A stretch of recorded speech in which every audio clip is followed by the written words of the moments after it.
आखा खालामो फैबाय थानाय समाव आसामनि डक्टर हेमन्त बिश्व शर्मा सारा निस्सय माबा मोनसे खालामगोन होननानै आं मिजिंथियो आरो फैबाय थानाय समाव साक्सेस जागोन होननानै आं सानो दिनैहाय more than 10,000 something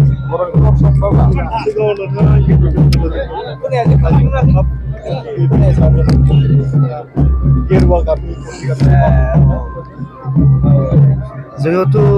टाइमाबो चेन्ज जाबाय थायो हिसाबै बोथोराबो चेन्ज जाबाय थायो हिसाबै पलिटिकेलाबो चेन्ज जाबाय थायो बे हिसाबै आं दिनै बिजेपिनि नेम निथि आरो जेरावनाखि बिजेपिया जेरावबो देरहासार जागासिनो दं बेखौ नोजोर बोनानै जाहाथे आङो रायजोनि खामानि मावनो हायो जाथिनि खामानि मावनो हायो गथे जनगतिनि खामानि मावो बेखौ नोजोर नायनानै आं दिनै भारतीय जनता पार्टियाव जगोन थेंक इउ